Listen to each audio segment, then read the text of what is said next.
6 Minutes Season 5. The Season of Unknowingness. The final chapter of the 6 Minute sequel. There are kids in this world who are different. Special. One of them found us. And became family. But her time ran out. And now, that girl is missing. In this episode, I'll be breaking down the latest episode, 6 Minutes Season 5, Piece by Piece.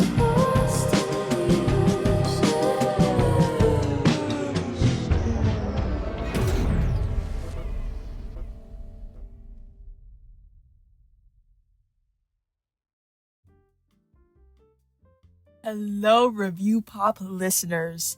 It is I, but a replacement host for today's episode, Sammy.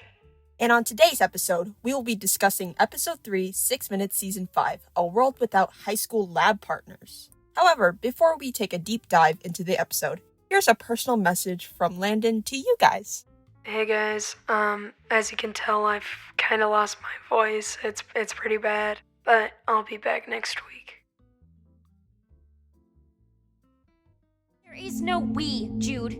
There's no story for us. I know it's a lot to take in, but what is irrefutable is that you and I are destined to be. No, because I'm not Guinevere Fontaine. I'm me. This is where I grew up. It's obvious how the two of them are desperate for one thing, getting things back to the way they were. Brynleigh wants to go back to the life she had as Brynleigh Pasternak, living in a cabin, being top of her classes, playing oboe, so on and so forth. Jude, however, just wants to follow this supposed fate of being together.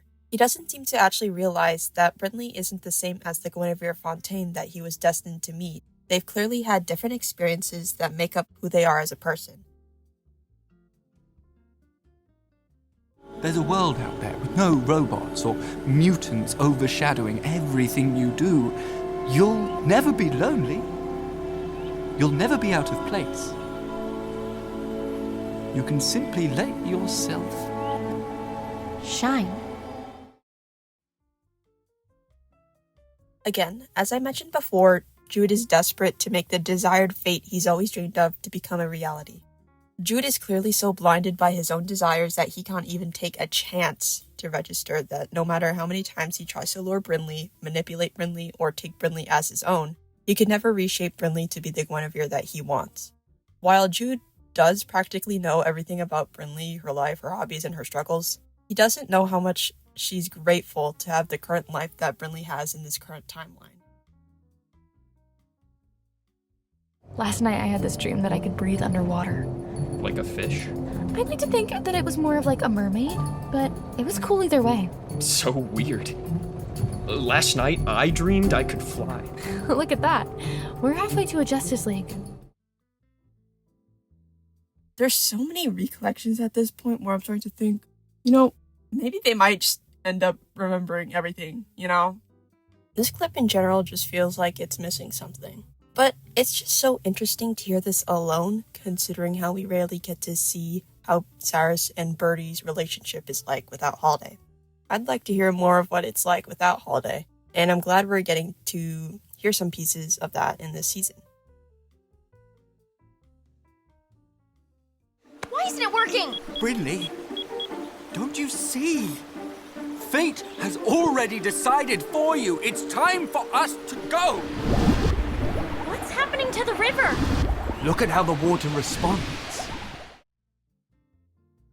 While Jude is obviously being like a huge villain here, trying to take away Brynleigh to the supposed timeline they're supposed to be in, it's like very, very obvious that he just does this out of genuine love for her. I mean, he's pretty much okay with going to another timeline just to be with her.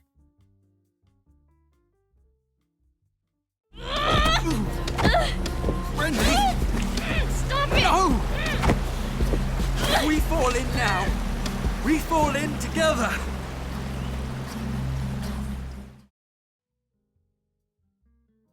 He's 100% going about this the wrong way. I mean, like, forcing your love onto another and expecting them to oblige after all that you did to them and their families. And if they did end up going down that river, I have a feeling that they'll just end up, like, I don't know, falling out of the sky or something, and end up into, like, another timeline that they're not supposed to be in again. Finally, you're here. That's how you greet me? What do you expect? I don't know. Maybe you get all flustered and stammery when I walk in? Why would I do that? Because I don't know.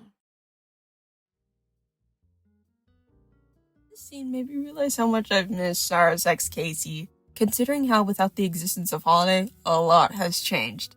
Cyrus and Brynleigh wouldn't have much of a good reason to be together, considering they only got closer because of Holiday. Younger me would have been so happy. What is he talking about? What is it, Cybot? What's not right? The world is not right, not right, not... We got Holiday going into a 6-minute nap, Brynleigh trying to get away from Jude, Jude trying to drag Brynleigh away along to the right timeline, a bunch of recollections, Cicey stuff going on. You know, I always preferred Cicey over Cases. It just sounds better that way.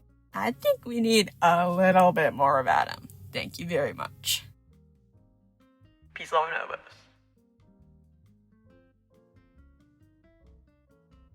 Up next is the trailer for new GZM series, Left Arm Treasure Society.